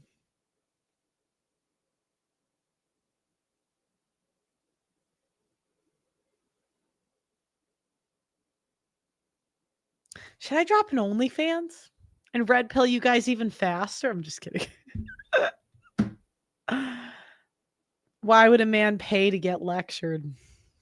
It's all about money, baby. Yeah, they say they care about their families. But when it comes down to it, they use their families to build their brand and they never put it away when they have the children. Brett Cooper doesn't. Allie Beth Stuckey doesn't. None of them. None of them. I should do OnlyFans and use the money for the divorce documentary. Well,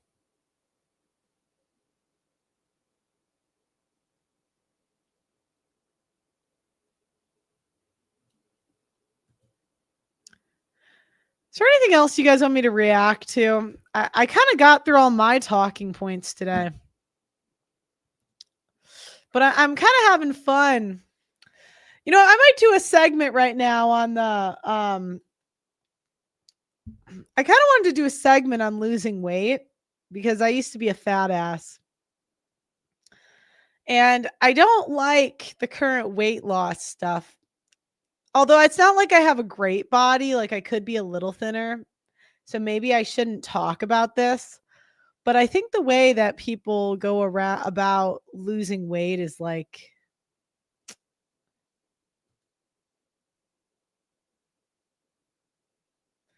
I was on a Nectar dating video. If it has more than like, maybe. No, I have done no Ozempic or anything.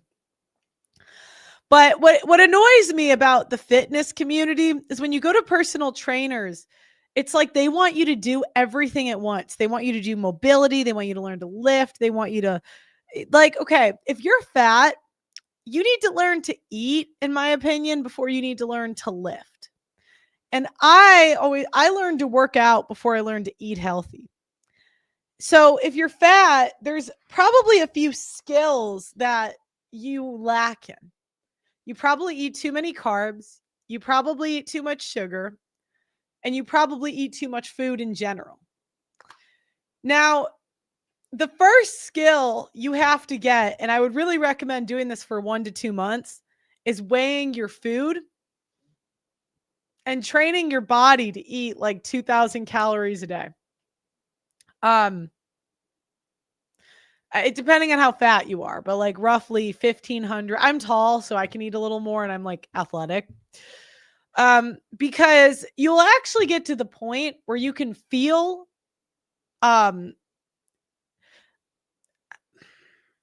there's people that can intuitively eat, right? And if you're fat, it's probably not you.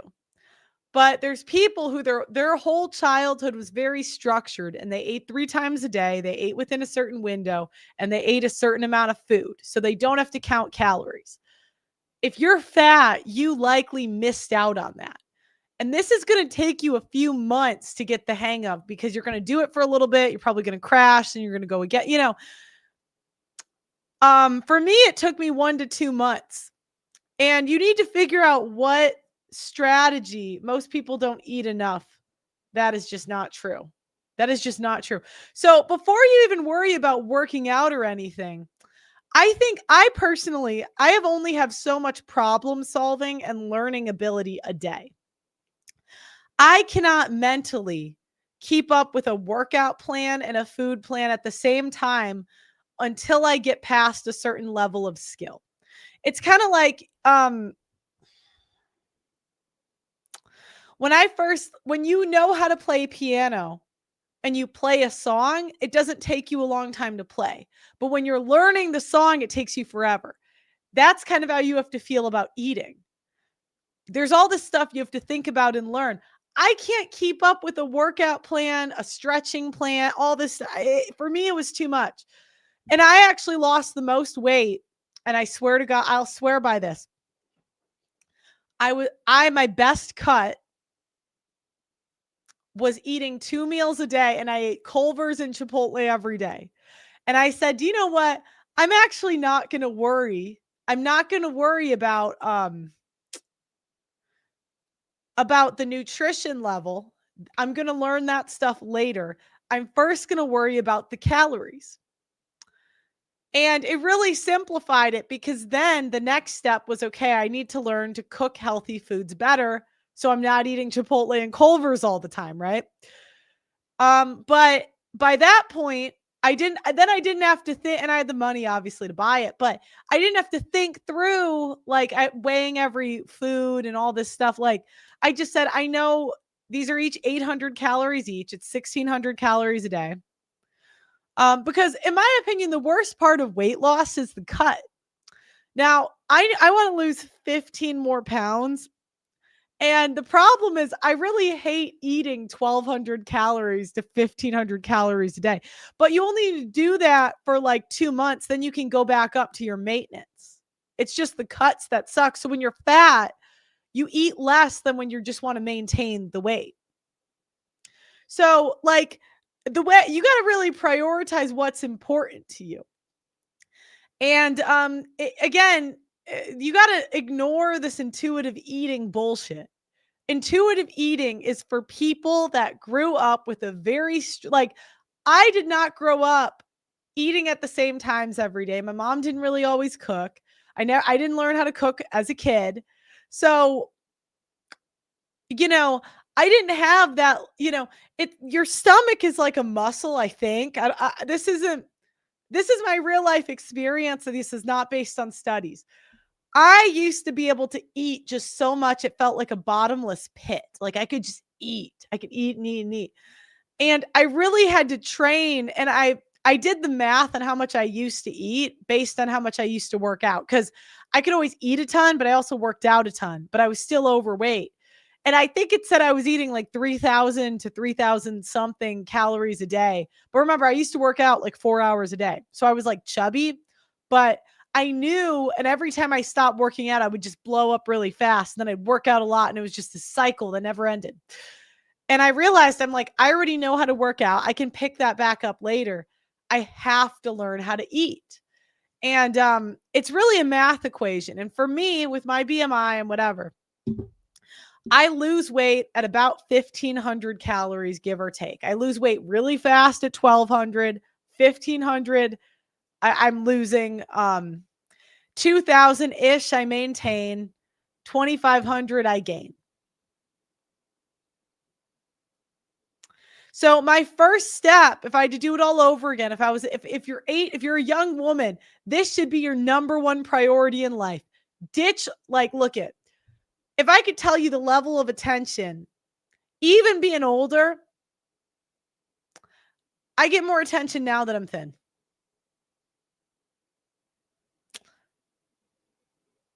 It's such a waste. I was chubby in my early 20s. It's such a waste.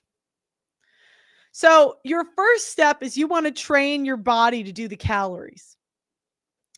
And so what I noticed is if my maintenance is 2,000, when I get 500 calories less than what I'm used to eating, that's when I'm really hungry. When it's 300 calories less than what you're used to eating, you're not that hungry.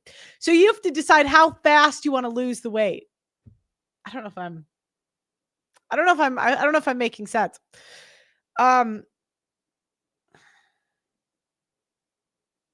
So I don't know. So okay. The way I did it personally was my first step was eat the same amount of calories every day. I started at about 2,000 calories, which when I was a little heavier, I would lose weight at, but now is my maintenance. And then I just kept going lower and lower and lower.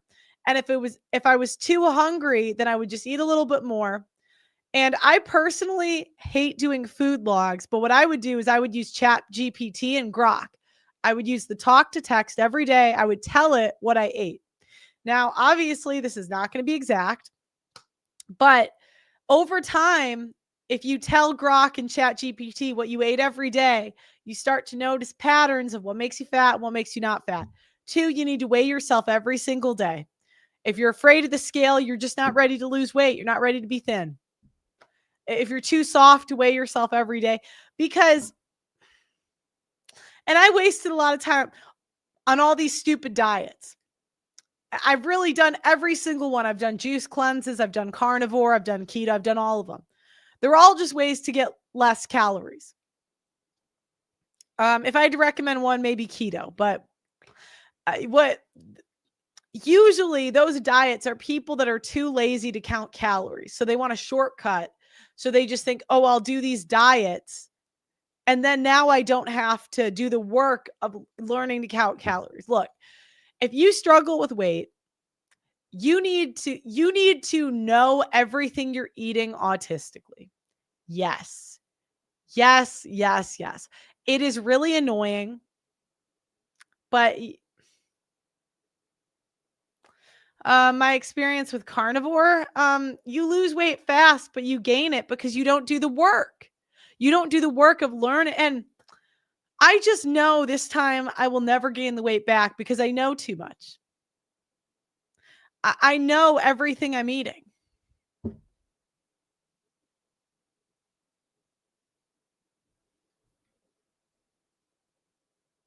$50 super suit. Thank you, William.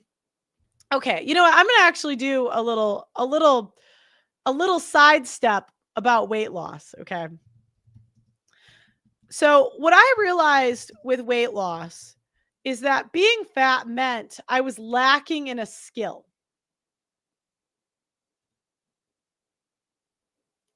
I'm going to share my screen. Oh, wait. So I'm going to do a bigger thing so you can see it. I realized that I was fat because I was lacking in a skill. Now, these were the skills that I lacked. I knew how to work out, but let's say you don't. Okay, working out. So wait. So let's actually break down lifting, cardio,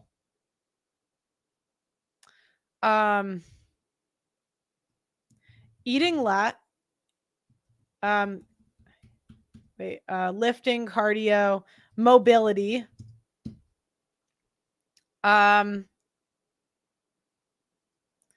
counting calories. And by the way, if someone wasn't fat and they just say, "Oh, eat less," tell them to go fuck themselves because they don't understand. Sorry. This is a skill. If you don't naturally do this, this is going to take a lot of time and energy and effort, and it's really annoying. But once you have the skill, okay, calorie counting, cooking healthy foods, knowing your macros,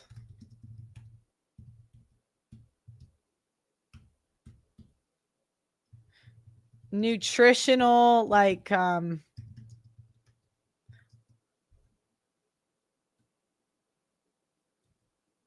healthy foods. So I'm just going to put cooking. All right. So the way I personally prioritize this stuff when I had to like figure out what I cared about, because again, I only mentally can solve and think about so many problems in a day. I've noticed I can solve 3 things generally in a day in like 4 to 6 hour blocks. So if I want to learn music for an afternoon, 4 to 6 hour block, 4 hour block, 4 hour block, whatever. Calorie counting, and you can do this in 2 ways. You can either make the food yourself and weigh it at home, or you can eat out. I opted to eat out at first. My first choice was to eat out because then I don't have to think about cooking. This is if you have the money to do that. I actually found that I find when it's one person, it's actually cheaper to eat out. I ate Chipotle and Culver's every day. I had a grilled chicken sandwich from Culver's, and or spicy, depending on what I got from Chipotle, and then either a burrito from Chipotle or a burrito bowl. What you'll find with most eating out is actually it can be healthy, but you can't get the fries with it. So like you can eat a spicy chicken sandwich. That's not bad for you in terms of calories, but if you eat the fries with it or like the Coke, it's just the sandwich and water and you're good. Then my next option was I wanted to learn how to cook the same foods I was eating out, but that was later. I personally stopped working out. Knowing your macros. Actually, that was probably second. Knowing your macros is knowing, first I wanted to track protein, carbs.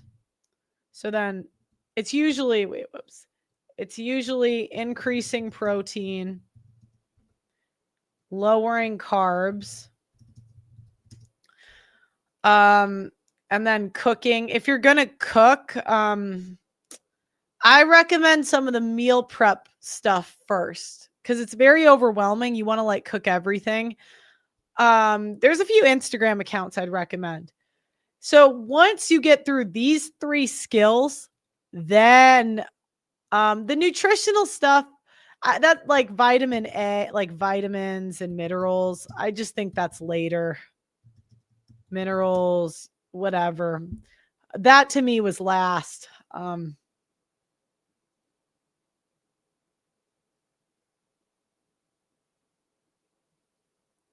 So for me personally, counting calorie was first, knowing your macros was second, cooking was third,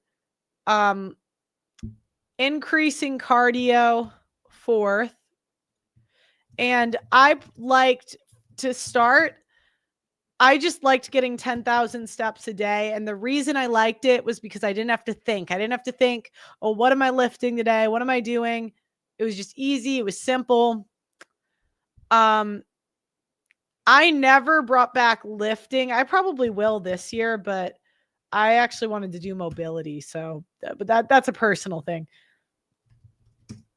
Yeah. So if you want to lose weight, you cannot learn it all at once. If you spend 3 months learning something, then you can add another thing. So if you spend 3 months learning to count your calories, whether you cook or you eat out, either or, then number 2, then you can do your macros or whatever. Calorie counting and macros can be one and the same. Those can kind of be combined, but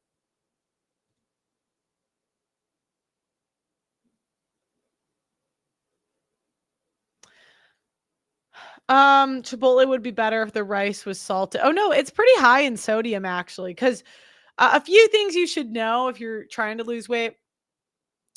As a woman, if you do the eating out route, your weight's going to go up at first because you're eating high sodium stuff, but you're not gaining fat. It's just like water weight a little bit. As a woman, you are going to gain weight the week before your period. It tends to go down on like day 3 or 4 of your period. So don't get discouraged that week.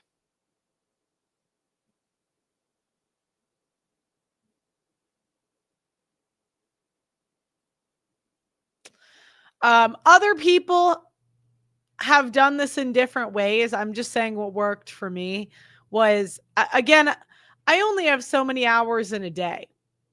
And like, if you don't know how to cook, it's going to take you longer. Like they'll say it's a 30-minute meal. And I'm like, yeah, it takes you 30 minutes if you know how to cook. But if you don't know how to cook, you might mess it up 1 or 2 times. So I'd rather, because even the gym, I just consider it like a 4-hour time block. You're going to have to shower. You're going to have to go to the gym. You have to do the workout, drive there, drive back. Like, and same with cooking. You got to cook. You got to wash the dishes, whatever.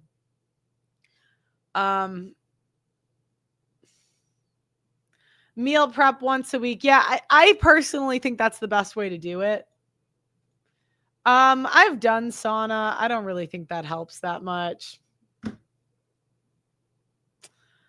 Again, I don't know, because I've lifted for over a decade. So the way I thought about it was taking a year off of lifting. Like I already know how to lift and I can get really strong again if I need to. I don't know how to eat. So I'm just going to stop lifting. I know I ran a marathon. Like I know how to do cardio. I know how to lift. I don't need those skills. What I don't know how to do is I didn't know how to cook.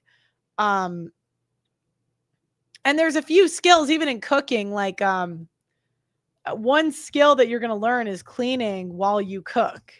That's when you know you can really cook. It's because you start to actually clean up after yourself as you cook. Because that's the challenge. You start learning to cook and you're trying to figure out that problem, but you're also messy. Because most people that can't cook aren't the cleanest. I wasn't anyway. But the last few years I've improved so much. It's amazing. It's like amazing. I can't even.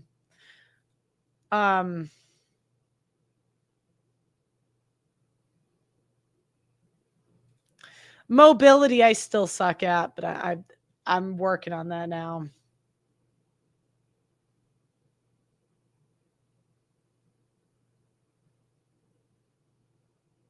This is crazy talk. Well, let me know how much weight you lost. Let me think, because I lost 200 to 80, 40 pounds, and then I want to lose another 15. I'm about to do another cut. I'm going to be crabby soon.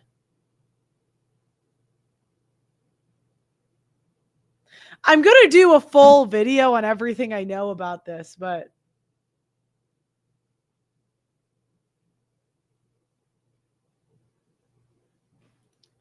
and this is mostly for women. I know men, like, maybe they want to do lifting first because muscle's more important to them. But as a woman, I mean, really, guys, your biggest enemy is just like eating.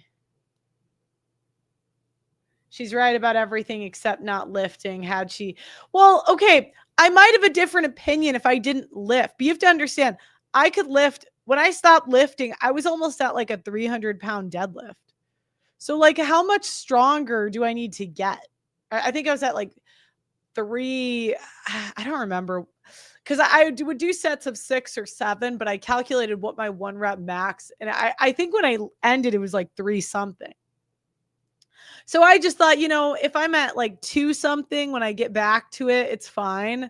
But I really want to learn how to eat, because my whole life, that was my problem, was I just always ate too much. A couple things. Oh, you know what I'll show you guys? Things that were keeping me fat.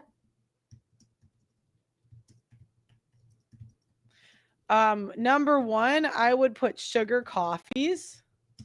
I would get like venti lattes, caramel lattes. They have like 40 grams of sugar, which I still haven't personally gotten over my sugar addiction. I'm still pretty addicted. I am just really good. I'm good at high protein, and I know my macros, and I'm good at calorie counting. Sugar, my sister, she cut sugar like a year ago, and she's much better at it than me. That's my kryptonite. She's still high carb, where I can like cut carbs, but I'm still high sugar. Sugar coffees, sides. So if you go through a drive-through, it's okay to have like, it's okay to have eat out, but you just need to make sure that you're, not getting sides.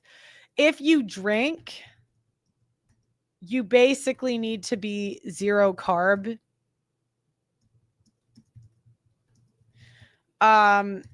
If you drink, you need to take shots instead of like sugary drinks, vodka. So honestly, guys, you can have 1 to 2 beers maybe and vodka sodas, but alcohol, again, I'm addicted to sugar. So you kind of got to pick your poison.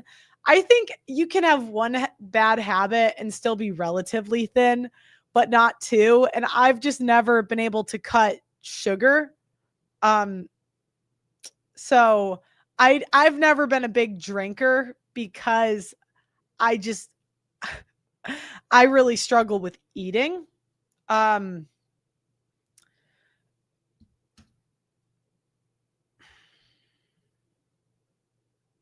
me find I wonder if I'm logged in on this computer on Instagram, I can show you guys the page. Oh yeah, I am. Okay, let me show you the page that this is the guy that I like his meals the most. Ooh, I don't know how I just derailed this whole show, but I've been wanting to talk to you guys about this forever. Okay. I like this guy's meals because they're high protein, they're pretty good, and they don't take a lot of time to cook. And if you're a beginner cook, it's hard to explain, but there's hard ways of making things and easy. And I think in the beginning, there's another guy I follow on Instagram where he's called "That's Not Cooking, That's Just Mixing Stuff." And I think in the beginning, it's not the worst idea to just kind of mix stuff until you can build your way into like cooking more intense things. Let me show you this guy.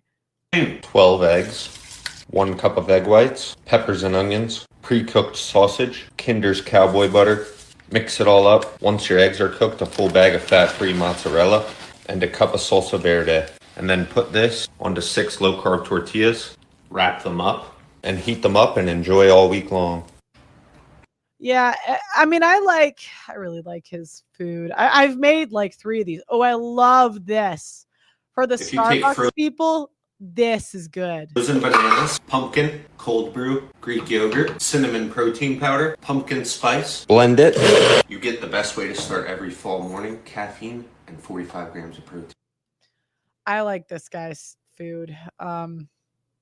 If you want abs, stop going out to eat for lunch. Instead, take some chicken, fajita seasoning, I've made enchilada this. sauce, Good. diced tomatoes, bone broth, peppers and onions. Cook on high. And see, I actually did it the other way around. I learned to cook not meal prepped stuff. And I almost did step 10 before I did step 1 when it comes to cooking. Like, I was doing all this multi-step cooking, and I learned how to do it. Like, I learned how to make bread, and it's kind of a useless skill. It's not a bad skill to have, but I mean, even for men, if you're a girl and you want to cook for a guy, men find these type of meals way more pragmatic anyway, because a lot of them want to be in shape. Oh my God, he's a hot guy. I love his food. No, I'm telling you, I've tried a lot of different foods. Stop it. It's not the abs. Oh my God, stop it. What's wrong with making bread? There's nothing wrong with it. It's just not the best use of your time, because I didn't find a huge difference. I know there's this like school of thought where like the pre-made stuff isn't as good for you. There's chemicals, whatever. All I can say is what I experienced. And when I cooked with pre-made stuff and like making it myself, when I made the bread myself, a lot of times I would eat the whole loaf, because remember, if you're listening, you're probably a food addict to some degree. So if you're baking a lot of really good stuff, you want to eat it, but if I just get a loaf of normal bread that doesn't taste that good, I mean, I'm not going to be that tempted to eat a whole loaf of 80 calorie pieces of bread. Yeah, there's a little chemicals in it, but that's probably better than downing 3 things of flour.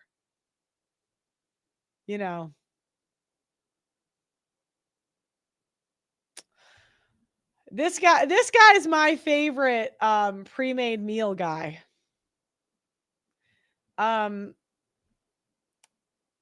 Again,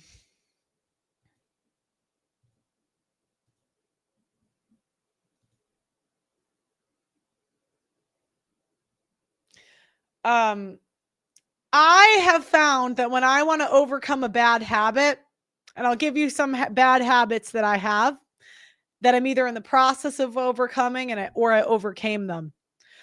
I have found that it takes a significant amount of effort and work to overcome something you're naturally bad at. At times, it might not even be worth the effort. I'm naturally a messy person. I spent like 6 hours cleaning today, and I thought I could have hired somebody and gotten some reactions done. This is cost benefit analysis. You got to weigh in your life.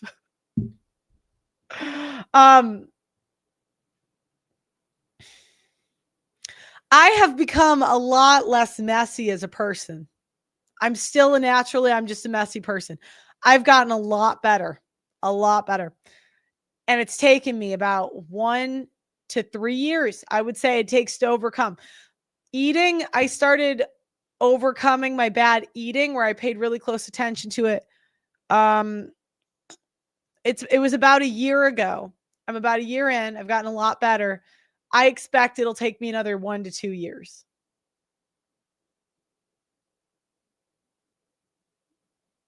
I think that bad habits take 2 to 3 years to figure out a good system for you.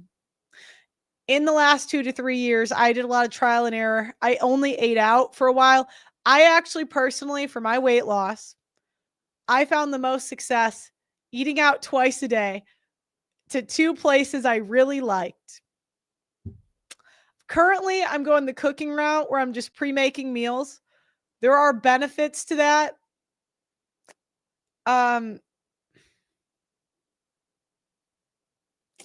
We're going to see if I have a better cut this time around. In the past, the struggles I have had I have found it was more expensive to cook and more time consuming. But the challenge is I'll just want to eat more. So like if I make a really good meal, I'll want to eat more of it and it's right in the fridge. You got to treat yourself like a food addict, right? So I would find the eating out would be better because I don't have it in the house. So I can't go to the fridge and like grab more. Does that make sense? Now, you might say, but Pearl, why don't you just have self-control? Well, you're an addict. I mean, that's like saying you're an alcoholic and you have beer in the fridge.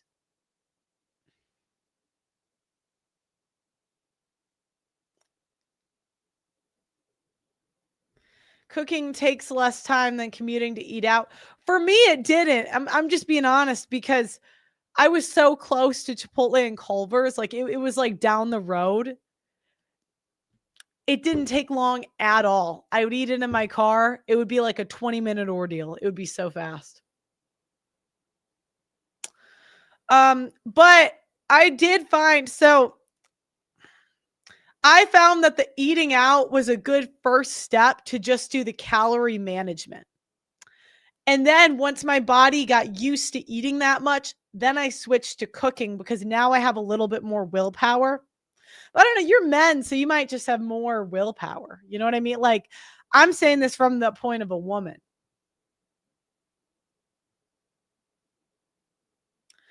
I've tried a lot of different things. I did not like the meal prep delivery services. I just didn't think any of them tasted that good. I wasted a lot of money on those and I hated most of them. That's my experience. Maybe there's some exceptions, but I tried like 3 and I thought they were all disgusting. They all taste bad, yeah. So if I had to recommend it, if you were like a fatty, this is what I would tell you to do. This is what I would tell you to do. And you can take this or leave it because I am sure people have done this in like better ways than me. I am sure that people I am positive. I am positive there are better ways to do this, but this is just from somebody that's tried every way. Number 1, I would do the route of picking 2 meals. You got to figure out how many calories you eat in a day. Now, if you don't want to track it, what I would do is go onto Grok, tell it your height and your weight, and say, how many calories do I likely eat in a day? Now, what you're going to want to do is subtract 500 from it and see if you have the willpower to eat a 500 calorie deficit from whatever you're eating before. Now, you might not, you might have to do 300. It depends how fast you want to lose the weight. And then you want to tell Grok, you tell Grok the meals, the foods out you like to eat, and ask it to give you a meal plan eating twice a day. Maybe 3 or whatever. And then I would do that for 3 months. If you can afford it, that's your meal plan. It's already foods you already. I did Culver's, Smoothie King, Chipotle. Those are my 3. And I loved them so much I could eat them every day. Then step 2, you can, if you like that, you can keep eating out. But step 2 could be to learn to meal prep. So then you switch it to meal prep where you're cooking in the house. And cutting your sugar or increasing your protein or your macros. Consistency beats variety. Yeah. But the thing is, you need to have a system for all aspects in your life because there's going to be times in your life where you're eating out all the time. You need to have a system when you go out drinking. And that's what I realized is there was all these different environments I would be in. And I really needed a system for all of those environments. So if I eat out all the time and I'm going to if I'm being taken out to a nice dinner, I need to know what I can eat before the dinner. If I'm going out to the bar with friends, I need to know how much I can eat before going out to the bar. Why is there a broom on the side? Because I was sweeping today. All right. And so you need to figure out every single environment that you're in that leads to a bad choice. And what I found was, so one weekend I went out with my cousin and we had a lot of fun and I just ate a ton and I drank a ton and it was just bad. And I put in Grok and I said, can you calculate how many calories I ate this weekend? And I listed everything I ate. And I realized that when I went out and I drank and I also got food, I was in a 1,000 calorie surplus. And that's if you're in a 300 calorie deficit daily, that's going to ruin your week. And if you do that once a week, you're cooked. You've got to cut alcohol if you're committed to weight loss. Not there are people that still drink, but they do really low carb and low sugar. I didn't have that type of willpower. Coffee, I also found that if I just what you can do so you're not like the weird one in social situations, you can order a drink and just not drink it. You get some red wine that you don't really I mean personally, like I'll just order a drink I don't like and I'll drink half a drink. Nobody really is paying attention that closely. Alcohol's not high calorie. If you do a shot, it's like 60 calorie or 100 calories, it's not I know it's bad for you. I'm not a big drinker because I can't be. I'm saying I know people that drink and still do cuts. So I'm not like there's a way to do it.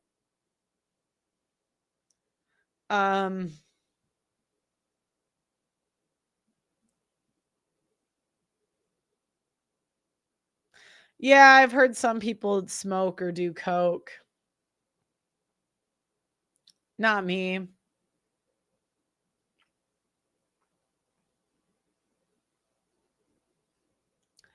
But yeah, that's my 2 cents is I really recommend cutting working out in the beginning unless you have 8 hours a day to spend on this.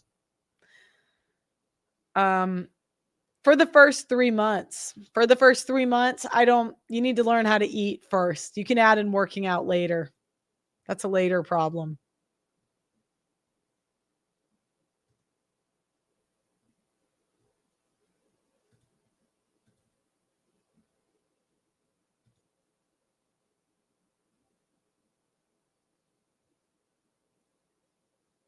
I'm trying to think if there's anything else. You can outwork a bad diet, but it takes about 4 hours a day of working out and you'll still be a little bit chubby. So you can be like okay, weight, like not obese, but you'll just be like slightly overweight. You can outwork a bad diet, but it takes a lot of time and a lot of energy.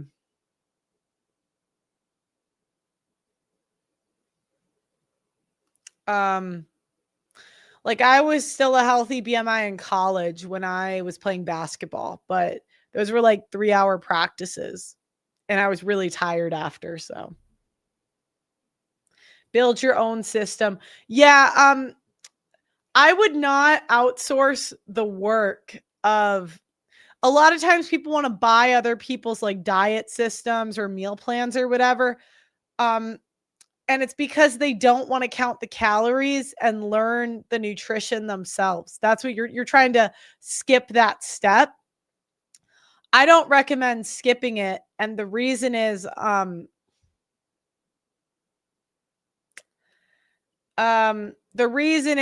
like it's just going to be easier to fall back into bad habits if you don't know. Like if you are a food addict and you know every calorie you're eating, you just naturally start to make better choices because you know how bad it is.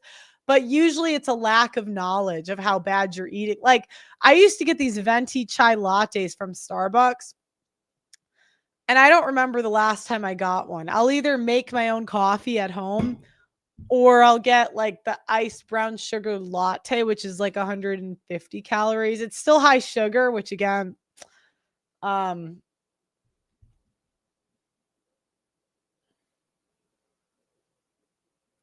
yeah, you got to retrain. And I think it takes 1 to 3 years. There are people that do it faster. But let's just say you're an idiot, because I'm kind of an idiot. 1 to 3 years. And also, the worst part, in my opinion, is the cut. Because remember, like, okay, so the weight I want to be at right now. How many calories? I'm not going to show my screen because I don't want to say my weight. How many calories do I have to eat a day to maintain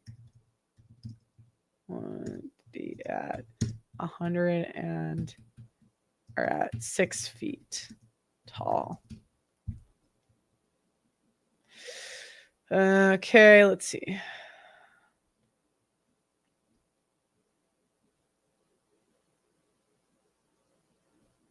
Okay, so if I'm active, the weight I want to be at, and I would say I'm always going to be lightly active. So it's roughly 2,000 calories a day. If I want to lose, and this is what I want to get to, 20 pounds to get in, let's say, 3 months, how many calories do I have to eat a day to go from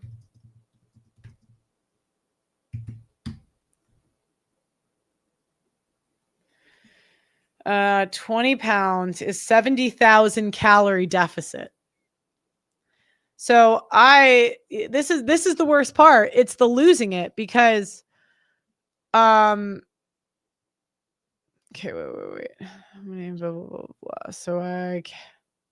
So it's telling me to lose 1 to 1.3 pounds a week, 1,700 calories. Oh, it's actually not as bad as I thought. No. No, 1,500 to 1,700.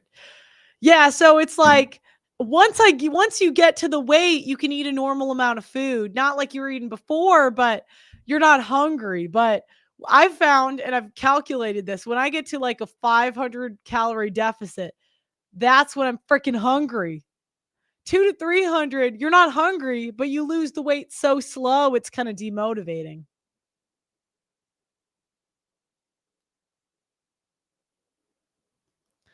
But I'm about to lock in these next 3 months.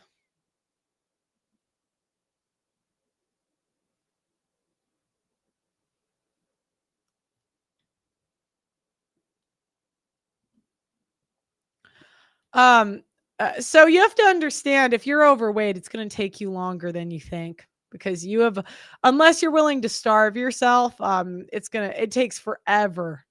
And usually when you starve yourself, you gain it back because you didn't go through the proper learning period, which is learning to cook / clean up after yourself, learning to naturally be able to count calories. Once you can count calories and your body's used to counting calories, now I can kind of intuitively eat.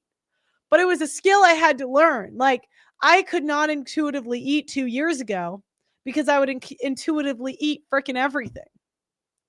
But now, because I've weighed myself every day for a year and counted my calories pretty much every day for a year, now if I can feel how many calories I ate in a day based on how hungry I am.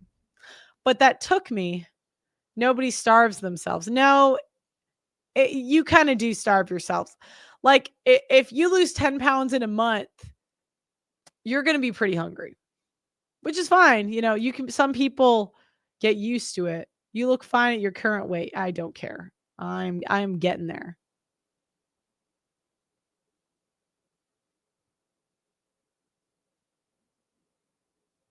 Yeah, the challenge is, if you're overweight, just do strict keto and eat as much as you want for 3 months. Challenge is, again, you're still not gonna, when you go off keto, you're not gonna have the systems in place. Eat when you're hungry. Yeah, that's for thin people. There are thin people that can eat when they're hungry. When you're fat, you're always freaking hungry. Always. Always. Like, I mean, that's the worst lie ever.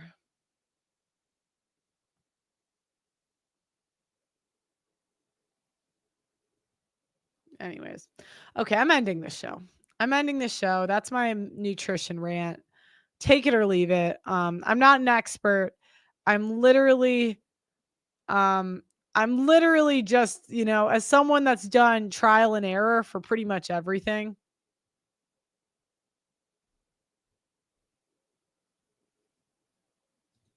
Oh, wait, let me see something. Pearl looks lovely. No simping or pimping, just the truth. Well, thank you. Here we go. Pastor, I guess. I did not. I saw someone say, oh, I did not like that my wife was listening to, this is like a pastor, I guess. I did not like that my wife was listening to Ali Stuckey. It's not because of what she said. All these people say the same thing.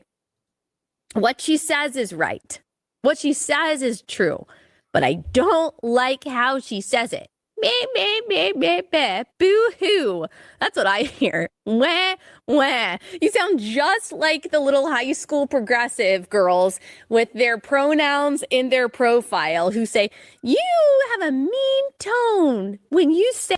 Yeah, women just are not strong enough for the internet. Anyways. Okay, thanks for watching. Do you have a picture? I'll show you guys when I finish this last cut. When I finish this last cut, I'll show you my fattest. The problem is my fattest picture was a really good picture of me back then. I was in this beautiful dress and I was very done up and I was 23. And so the reaction I always get from men is you weren't fat. It's usually black guys. They're like, oh, you weren't fat. I'm like, yeah, because you date fat women. Yeah, of course. And when you're younger, I don't know. They just give you a pass because they don't see it. Like you have the nice skin. So the men like kind of look up. Yeah, I know 23 is peak and I was 210 pounds. Yeah. I always had a lot of muscle though, because I was always really strong, but I blew up right after college because I was an athlete and I worked out like 4 hours a day. And again, I was still a little chubby, but I got kind of fat right after because I didn't know how to eat. I didn't know how to eat. If you're happy with yourself, that's all that matters. Go fuck yourself. Oh my God. Nothing wrong with a few healthy curves. It wasn't healthy. I mean, I had a huge gut. This last cut though, I'm telling you, it's going to be over with. Cause I can eat 2,000 calories a day easy. I hate going down to 12 to 1,500. I hate it. Oh, the cuts. I hate them. But my sister, she lost over 100 pounds. She was fat. She said, we're going to lock in.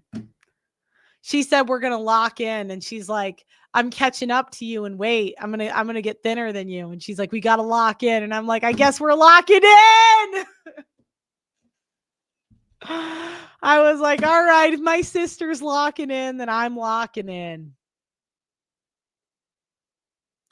And I remember like I wouldn't even want to go on dates because they would be too high calorie. I didn't want to drink. And you know, or I didn't want to go get dinner because I'm afraid to like eat out. So I don't know. That's actually another system as a girl you should have. Because you're going to want to date your young woman. And really, I would say you should go to the dating apps because I mean, it's just going to be easier than going out and doing all this stuff. People don't really meet in person anymore. But then on dates, it's either dinner or drinks for the most part. And I would just recommend shots, vodka, soda. That's it. Twice a week you can get away with. More than that, as long as it's literally 3 vodka. Look, you can't do that. You can do 1 sugary drink and then 2 vodka sodas if you go up to 3 drinks. Eat Skittles. Okay, you're probably fat. Yeah, red wine, that's another. It's hard to do dating without drinking. It's hard because women, we get too anxious to like have anything especially if you're young. So anyways.